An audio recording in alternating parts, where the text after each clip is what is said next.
वहां जो बच्चियां हैं उनको आप देखेंगे तो आपको आंखों से आंसू आ जाएगा। और न्याय मिलने में इतना समय, इतना विलंब। शाहीन मलिक एक बच्ची है वहां पे, मान्यवर एक महिला है, 16 साल से न्याय की आस में भटक रही है। उसको न्याय नहीं मिला, उसका चेहरा पूरा बिगड़ गया, एक आंख चली गई है। इनको मुआवजे के नाम पे मात्र 5 लाख रुपए मिलता है। कम से कम इनके इलाज के लिए 50 लाख रुपए का इंतजाम किया जाए। इन लोगों को कोई नौकरी पर भी नहीं रखता मान्यवर। इनके लिए सरकारी नौकरी ऐसे इंतजाम की जाए जहां पे वो अपनी नौकरी कर सके। माननीय Shri Sanjay Singh, demand to strengthen overall system for rehabilitation of victims of acid attacks in India. अत्यंत गंभीर विषय पे मुझे अपनी बात कहने का मौका दिया। मान्यवर, आज इस सदन में मैं सदन के सदस्यों से और आपसे प्रार्थना करने के लिए खड़ा हुआ हूं, उन एसिड विक्टिम्स की तरफ से जो जिंदगी में हर दिन मरती हैं। मान्यवर, वो एसिड विक्टिम्स जिनके बारे में एनसीआरबी का डेटा है, वर्ष 2014 से लगभग हर साल 200 महिलाओं के ऊपर एसिड विक्टिम्स की वो शिकार होती हैं।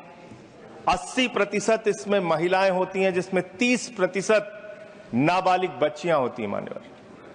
और इनके दर्द को जानने का मौका मिला। ब्रेव सोल फाउंडेशन है सर, दिल्ली में काम करती है वो संस्था। उस संस्था के एक कार्यक्रम में मैं गया था मान्यवर। वहां जो बच्चियां हैं उनको आप देखेंगे तो आपको आंखों से आंसू आ जाएगा।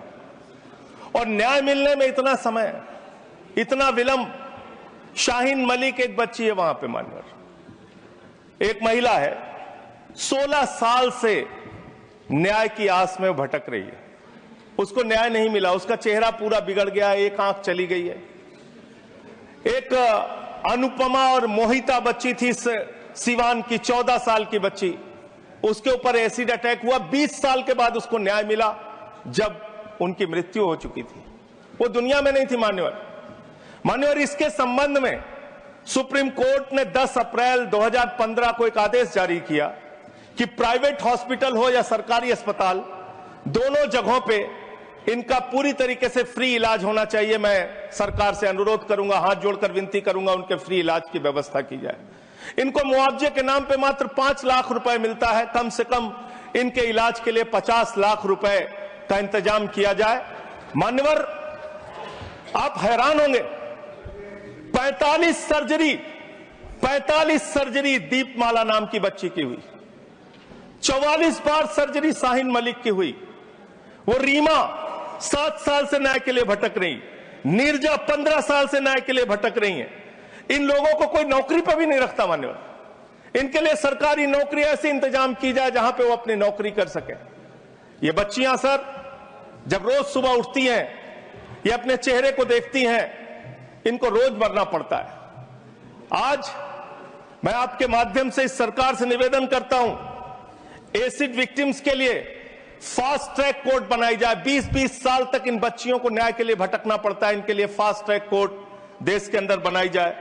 जो सीएसआर फंड है, उस सीएसआर फंड को निर्धारित किया जाए इन बच्चियों के कल्याण के लिए, उनके रोजगार के लिए, उनके इलाज के लिए। मैं आपके माध्यम से अनुरोध करना चाहता हूं इस सरकार से कि 2014 के बाद से लेकर अब तक के जितने केसेस हुए हैं, उसके पहले के भी जितने केसेस हुए हैं, उसकी समीक्षा के लिए एक केंद्रीय समिति बना के उनकी मदद और इलाज कर। न्यूज नेशन अब व्हाट्सएप पर खबरों की ताजा अपडेट के लिए न्यूज नेशन के इस क्यूआर कोड को स्कैन करें।